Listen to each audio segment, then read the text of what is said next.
Kita tak percaya ini masalah IS ni, Islamic State.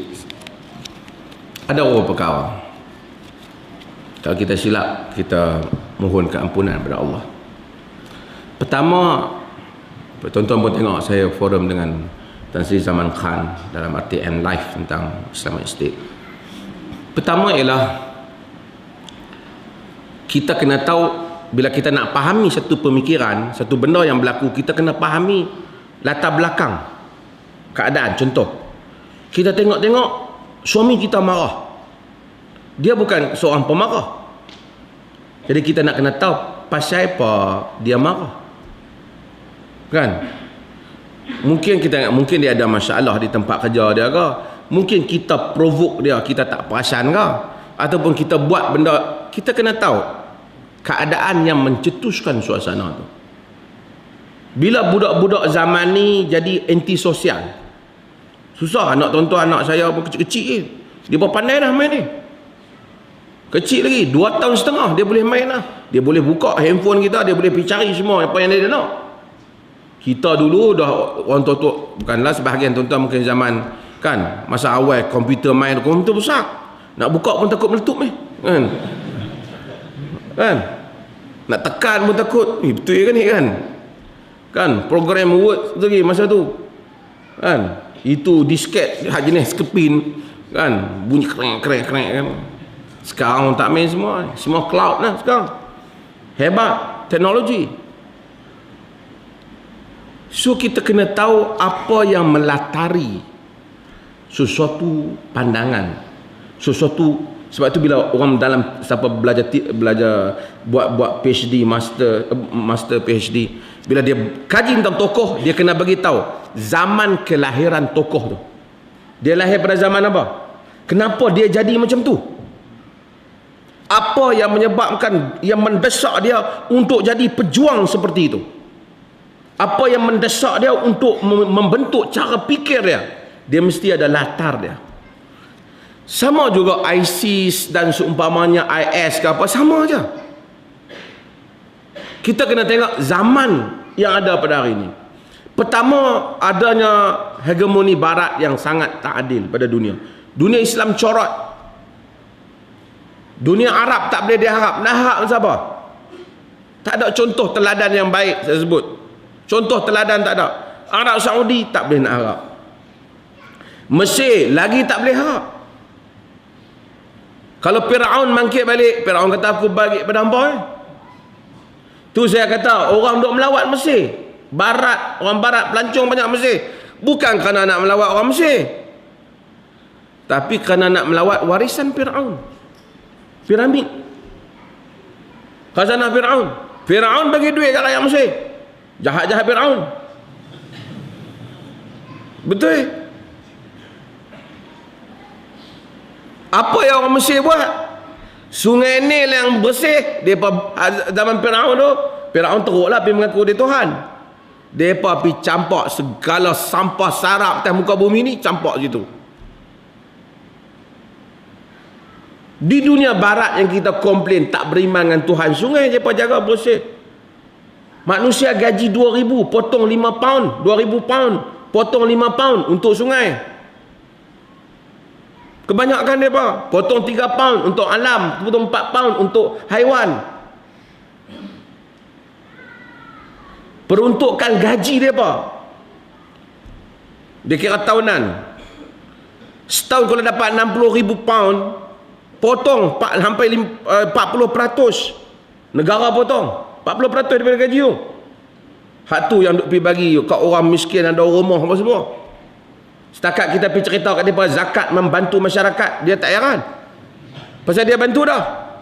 Cuma yang dia heran zakat hilang, tu dia heran.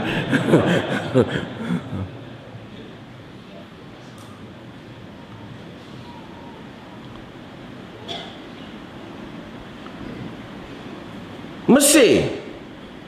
Tu saya kata, ada Al-Azhar, pengotok bandar tu. Biar habis ya, nak marah ke Mesir, marah habis ya. Memang kotor, bukan kita puji Barat. Barat memang tak bagus. Tapi pergi ke Cambridge, pergi ke Harvard, pergilah ke Oxford, bandar yang bersih. Kahirah, bandar yang kotor. Sampah pun tak tahu buang. Itu yang saya cerita beberapa kali tuan-tuan. Orang Mesir kencing di dinding. Betul. Siapa belajar Mesir dia tahu. Dinding pantang sandar. Pasal dia pakai jubah, angkat ke lampu kencing dinding.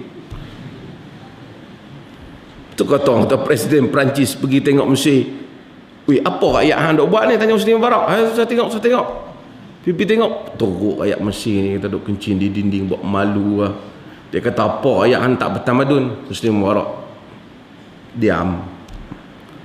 Bila Husni Mubarak melawat Paris, dia tengok ada juga orang Perancis buat perangai macam tu, duk pergi ke dinding. Husni Mubarak kata kali ni aku pukul pula Perancis ni. Pergi apa Presiden Perancis kata saya tengok. Aku nak tengok juga apa dia buat. Pergi tengok kencing, tengok ayat Mesir juga. Hak pergi ke sana, hak melawat Paris.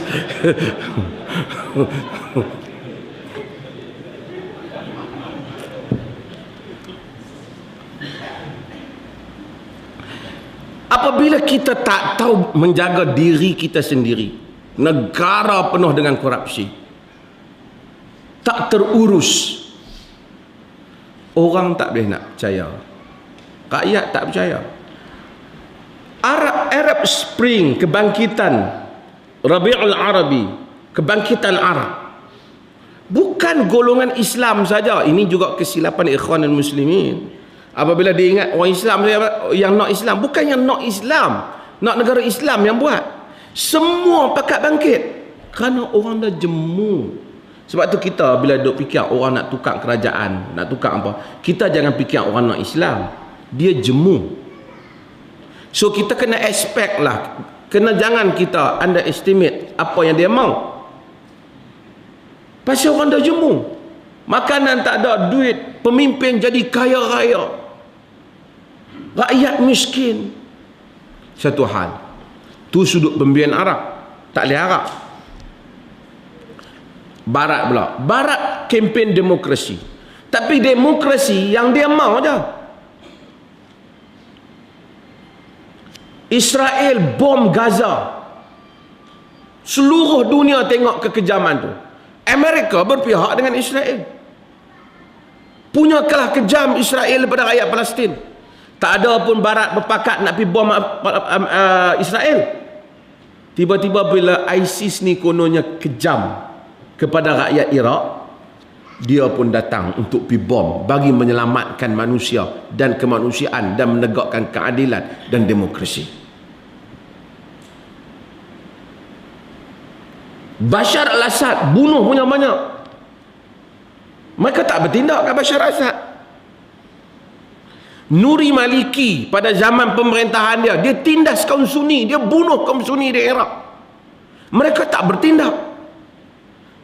Bila ISIS ni bangkit, ISIS ni tak kira lah siapa di belakang dia, tak tahulah. Dia bangkit, dia dapat support daripada rakyat yang tertindas. Kemudian laporan dengan kekejaman-kekejaman yang dia buat, saya tak percaya pada apa yang mereka lapor. Tapi saya dengar sendiri Adnan Ar'ur, semua mujahidin-mujahidin yang berada di medan, mereka yang cerita tentang kekejaman ISIS ni. Membunuh golongan mujahidin sendiri, membunuh pemimpin-pemimpin yang dah berjuang, bunuh para kepala-kepala mujahidin. Jadi sebab itu, dan bertindak dengan tindakan yang tak wajar, walaupun apa